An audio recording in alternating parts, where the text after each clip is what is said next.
Hello everyone, this is Jim here with another video update. Today I'm going to review my experience weighing and tracking my food. Uh, I recently spent a better part of 2 months using an app called Chronometer, and I weighed and tracked my food, which is, I'm sure for some probably are asking why, Jim, because I've never really talked very highly of weighing and tracking. It wasn't part of my weight loss journey, and I've made it a point to stress how I do instinctive eating, and all of that is true.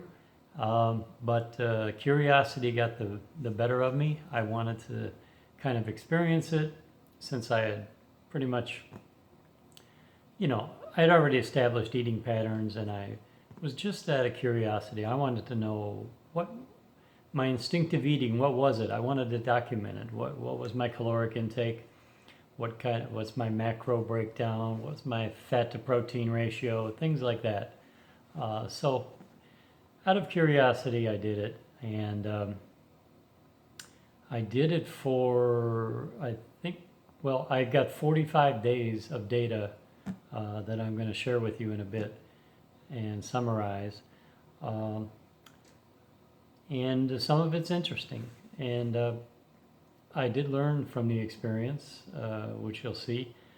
I'm not doing it now. I've freed myself from weighing and tracking for the last 3 nights, and it's kind of been nice to just go back to total freedom. When I started it, I downloaded the app and was setting it up, and it was a pain for the first. It took me about a week to settle into it until I kind of figured out an easy way to use the app, and then it became rather simple. And I think why it's simple is because you can copy and paste one day to the next, and because my diet is so simple.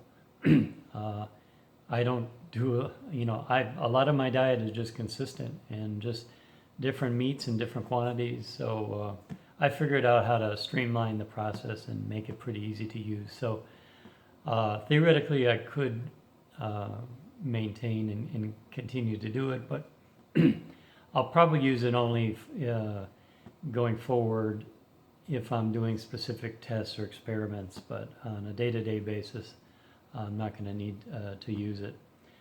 So that's kind of the setup. Like I said, 45 days that I did it. Let's just jump in now and I'll share with you specific, I'll put up some screenshots of the data and then talk about it. Okay, this first graphic, I put this together myself. I pulled this data out of Chronometer, but it doesn't display it like this. But I was curious to see the total amount of food I ate by type.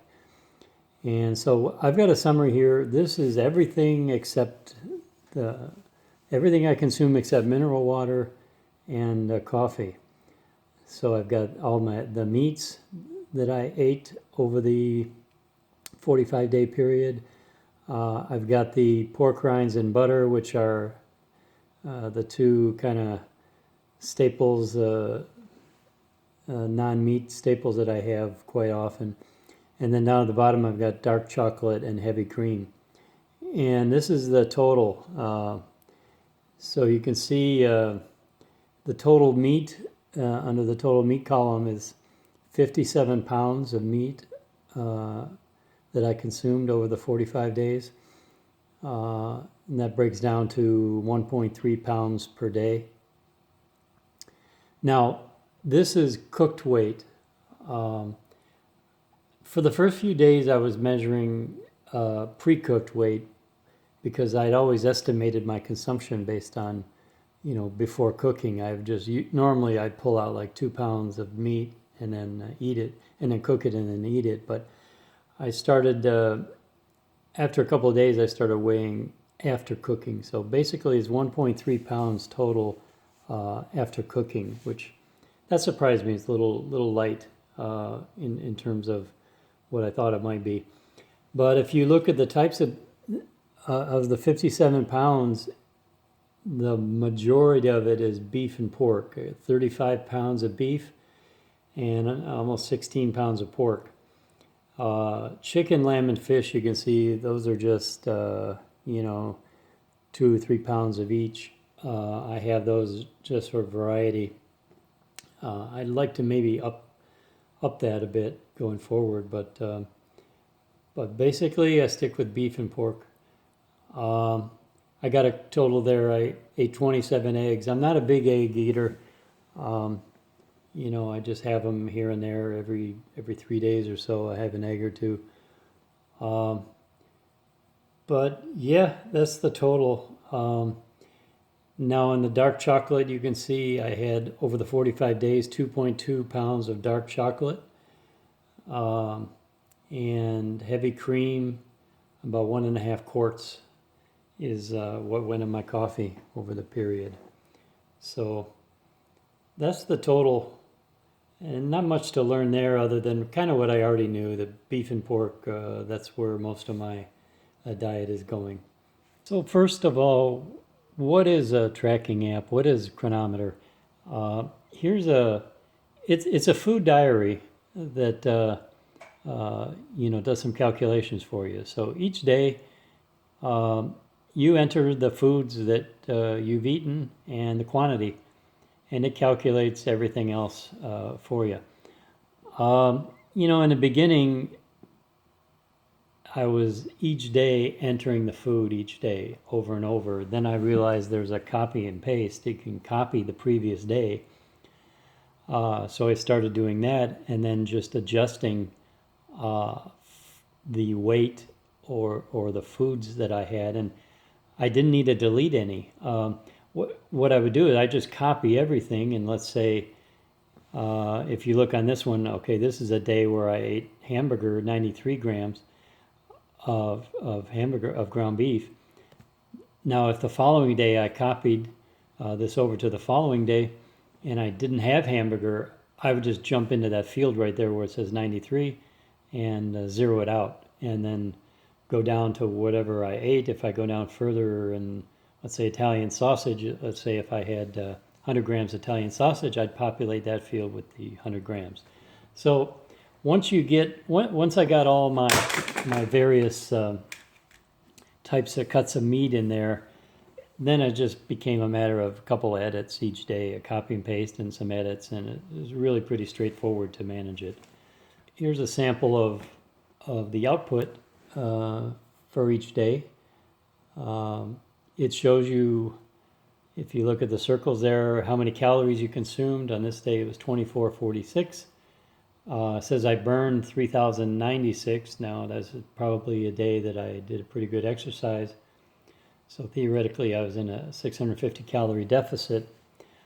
And then it breaks down the macros, protein, carbs, and fat. And it gives you a bunch of other information too if you want to drill down into vitamins and proteins, and it's got quite a bit information there if you want to drill down further. I was mainly sticking to a higher level on it. I wasn't really looking for the vitamin deficiencies.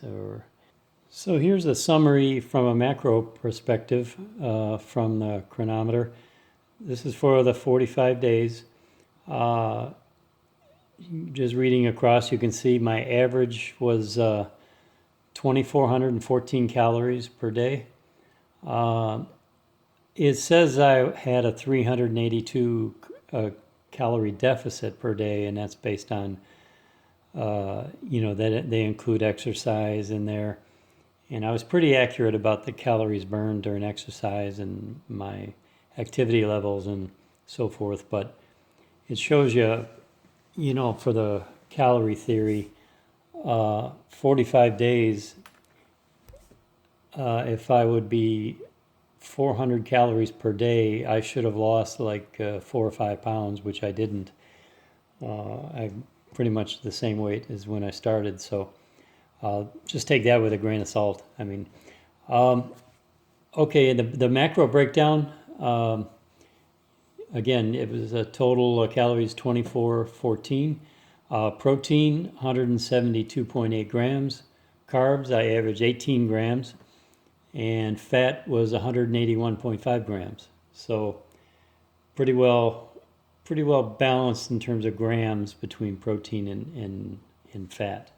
Okay, from here on, I'm going to talk about these 45 days in terms of 2 periods: the first 14 days, and then the final 31 days, because it represents 2 different ways of eating.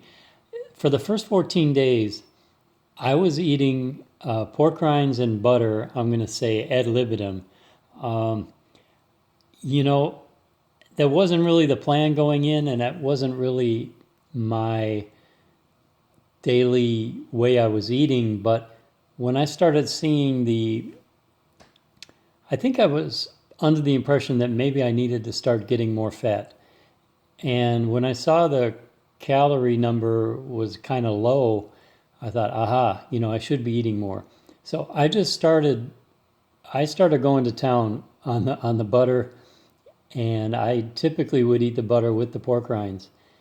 And I went along like that for a while. What you're looking at here is my weight over this period. And on the left is the first 14 days, and then on the right is the final 31 days. Now, for the first 14 days, like I said, I was going along eating kind of these extra butter and pork rinds. And you'll see towards the end of that period there, in the beginning of November, my weight just sort of started taking off, like 1, 2, 3, 4, 5 days in a row. It started going up. And I started feeling different and feeling like kind of puffy or bloated, or feeling like I was like maybe getting fat. I mean, you wouldn't think you'd feel that from a couple pounds, but I knew something was up and something was out of whack. And the only conclusion I could come to was that, I shouldn't be eating so many pork rinds and butter. I mean, I was literally taking like a third or a half a stick of butter and eating that with pork rinds, or just eating the butter and, just. So I decided, okay, forget about that method. And so for the final 31 days of this study, I put the brakes on that eating. I started limiting the amount of butter. In fact, I didn't eat extra butter. The only time I would use butter is, I typically like it on steak. I'll put a pat of butter or 2 on a steak, depending on how big it is. And the pork rinds I kept, instead of ad lib, eating them out of the bag until I was, done. I would just measure out an amount, and I think I settled on somewhere around 35 or 40 grams of, So this is the 2 periods. Now you can see on the right here, after I put the brakes on the butter and pork rinds, my weight did, gradually drop down over the next week, and then it settled into a zone where I still am now, 166, 167. I'm really kind of fixed on that level. So let's talk a little more about that. So here's another breakdown of my macros, and I've got in the first column the total, which I already gave you, and then I extracted from the total the first 14 days, which is, I call the heavy butter and pork rinds period, and then the final 31 days, the controlled butter and pork rinds period. And I did that just to see, out of curiosity again, and you can see the calories I was getting much more calories when I was going to town on the butter and pork rinds, and fat. Of course, carbs were the same. I was getting more protein. However, I believe some of that is just due to, like I said earlier, in the very beginning, I was logging a pre-cooked weight. So I think some of the weights were a little bit off, exaggerated in the beginning of this study. And now I've got the protein to fat ratio in calories. During the heavy butter period, it was 69-29, and then under the controlled butter, it dropped to 66-31 fat to protein. And then the bottom one is interesting. I got the percentage of daily calories taken up by the butter and pork rinds combined. And so in the heavy butter period, it was actually 21%, 1/5 of my daily calories was coming from the butter and pork rinds. And then when I put the brakes on it and put it under control, it dropped to only 11%. And then down at the bottom, I've just got I broke that out in terms of grams. When I was eating heavy pork rinds and butter, it was 52 grams of pork rinds and 42 grams of butter. And then when I put under control, it was 38 grams of pork rinds and only 3.8 grams of butter. And this is maybe the most interesting thing I learned. And I suspected all along pork rinds were kind of a problem for me because I can open a bag and just keep eating. There's nothing that, it's like a true snack. It doesn't have carbs, but it just is, it's got protein, but it just, I could eat the whole bag. There's no off signal, there's no breaks.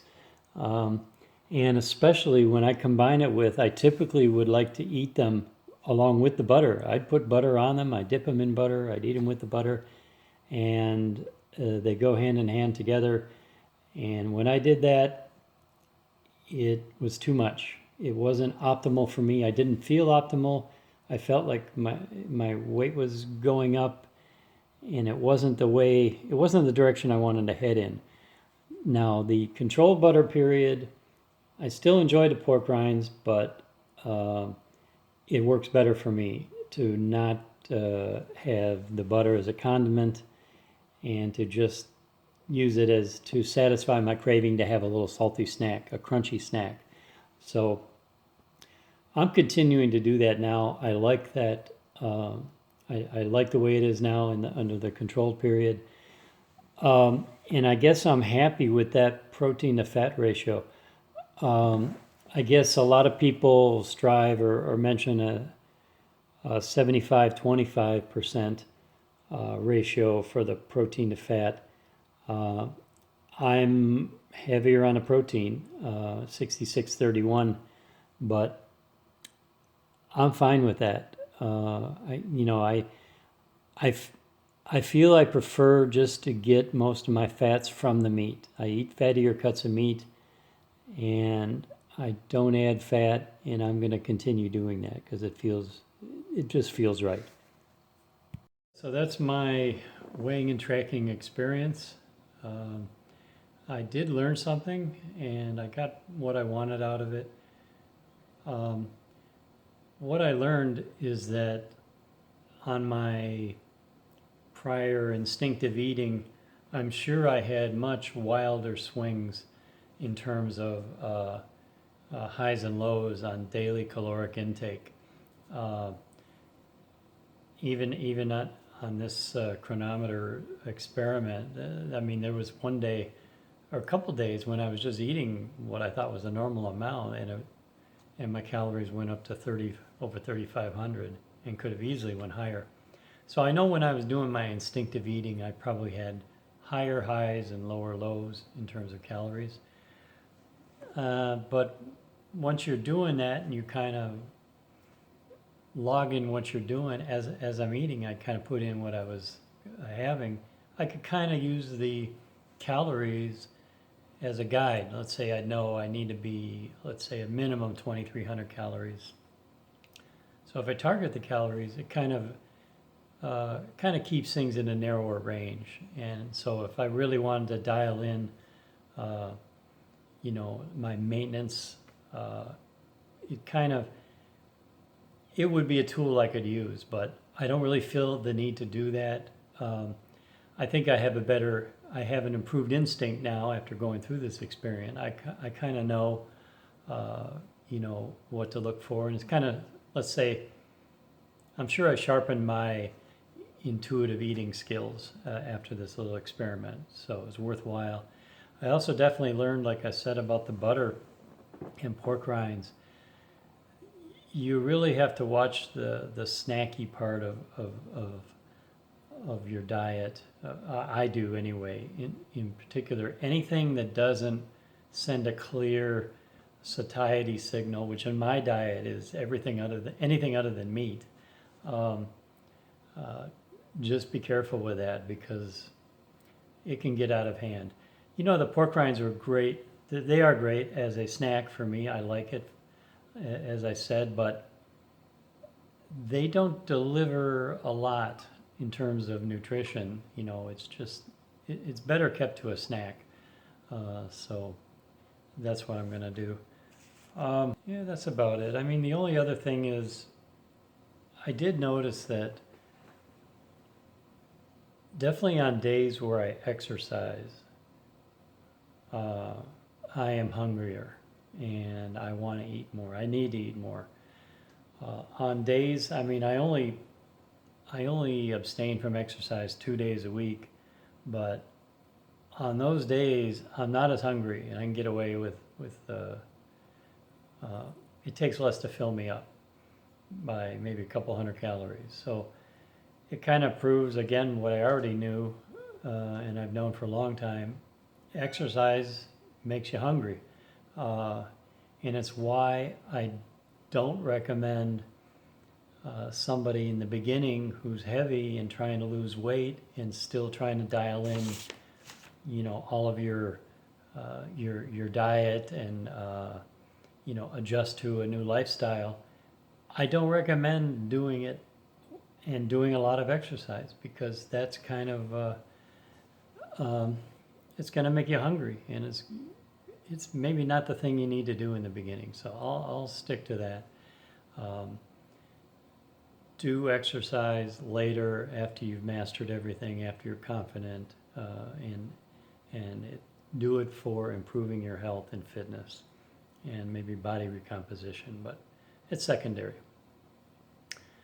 So I guess that's about it. I just wanted to do this little update on the chronometer. Like I said, I'm done with it now. I mean, for the time being, unless I do an experiment, maybe in January for the experimentation on the week of WOBO week of beef only, or some other testing I do, I might go to the chronometer to record it. If I'm doing a specific study of some type, I'll probably use it, or maybe once in a while just to check where I'm at.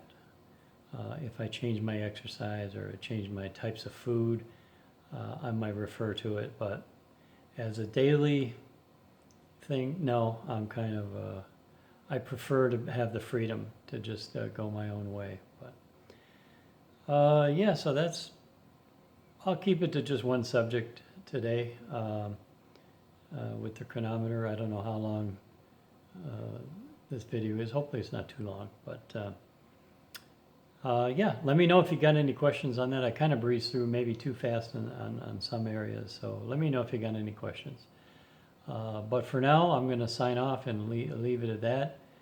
Thanks for watching, and thanks to all my subscribers and supporters and commenters who always like and subscribe. I appreciate it. And until next time, Jim signing off today.